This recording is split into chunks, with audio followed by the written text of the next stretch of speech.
Assalamualaikum warahmatullahi wabarakatuh. Hi, I am Aimas Puro. Here I will explain about types of syllabus, narrow course award, angel design, and specific and special element in ESP. Type of syllabus. One of the fundamental questions for language teaching is what language to teach. To determine what language to teach, items are usually listed and referred to as syllabus. Show us a fairly standard view of the syllabus. However, a seemingly straightforward procedure for defining and sorting content involves embracing one more of a number of the theoretical stances. The items are units the teacher and course developers define as course content and how they are organized express their ideas about the nature of language and learning. Those who hold the view that learning occurs when the learner acquires individual language item one by one and then with them combines them. I choose a synthetic syllabus that lists the linguistic items to be studied. The types of items listed express ideas about the basic units of language and understanding of what language packages naturally come in. And then, however, recent applied linguistic research investigates the social function of language used in the workplace and environment and demonstrates their importance. It is now placed more like this than in ESP teaching with the emphasis on the specific objectives and limited duration of most ESP courses. Often by choosing what to teach, language teachers express their ideas about what language is and their beliefs about what is important in language learning. Nah, hal ini juga dikemukakan oleh Hutchison and Waters yang menyatakan spesifikasikan isi pelajaran adalah syarat nilai dan cara mengungkapkan pengertian kita tentang apa itu bahasa. Nah, dan bagaimana bahasa itu dipelajari. And then some types of syllabus list the language to be taught. However, this is only one possible way of doing it. One method of choice in the text-based syllabus on the type of syllabus that is widely adopted. An assessment-based syllabus consists of a list of tests and then that student will do.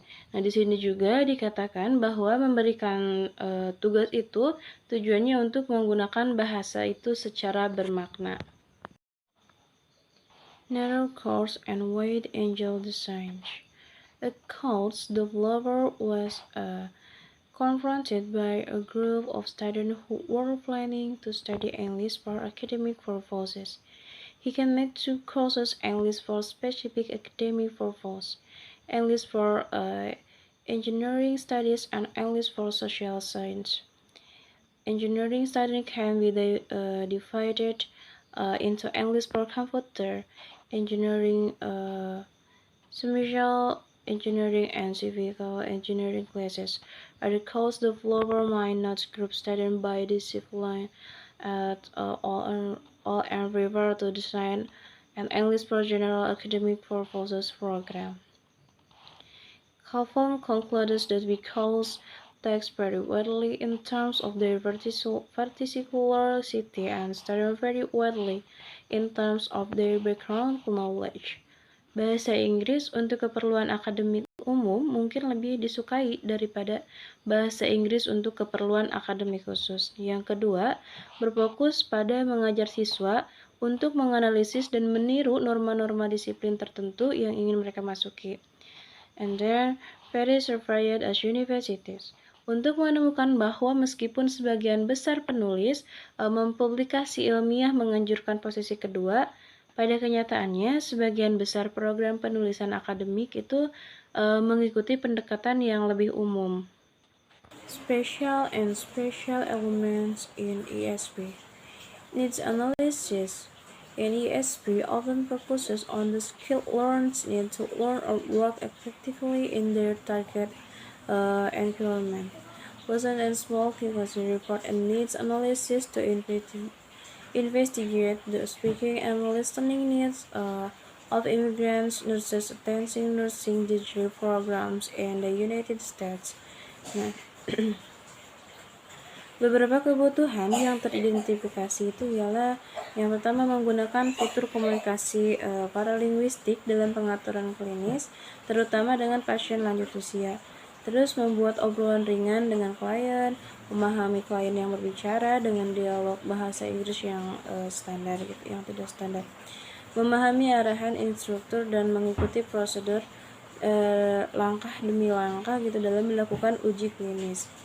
And then membedakan fakta dari opini, terus membedakan gagasan utama dari bukti, terus tujuan dan ruang lingkup perkuliahan, terus topik ceramah dan mengikuti perkembangan topik, hubungan antar unit dalam wacana, peran penanda wacana dalam menandakan isi kuliah. But what are special purpose skills?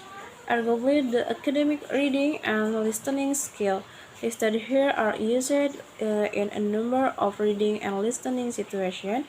For example, reading a film review will engage the reader in the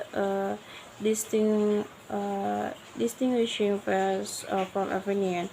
In listening to a friend in everyday conversations tell a personal narrative story, the listener identify the purpose of the conversation and identify the relationship between units. Nah, apa yang membedakan antara mendengarkan dalam situasi umum sehari-hari dan dalam kuliah akademik bukanlah sifat dari keterampilan mikro yang digunakan, melainkan jenis teks yang terlibat.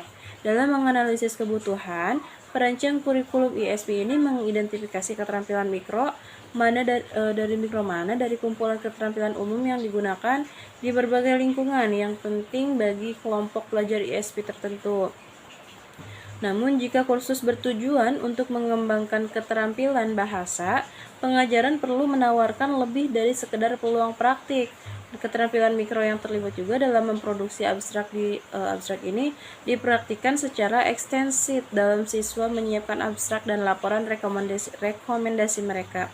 Tetapi, mengajar tidak dengan sengaja mendorong keterampilan ini. Instruksi perlu menawarkan lebih dari sekadar peluang praktik. Argumen ini juga dikemukakan oleh Violet dalam kaitannya dengan mendengarkan, kecuali kursus ditetapkan dengan sengaja untuk mendorong pengembangan keterampilan. Apakah itu disebut kursus berbasis keterampilan? Dalam pengalaman mengajar itu sendiri ya, ketika mengajarkan kursus menulis untuk mahasiswa teknik di Universitas Kuwait, menurut dia hasil yang diharapkan dari kursus ini itu menulis produk seperti abstrak dan laporan rekomendasi. And the micro skill involved in producing abstract are practiced extensively as students prepare their abstract and recommendation report. But teaching does not intentionally encourage student development of the skills, unless a course is purposely set to encourage skill development. Shall it be called a skill-based course? In my own teaching experience while working on a writing course for engineering student at Kuwait University,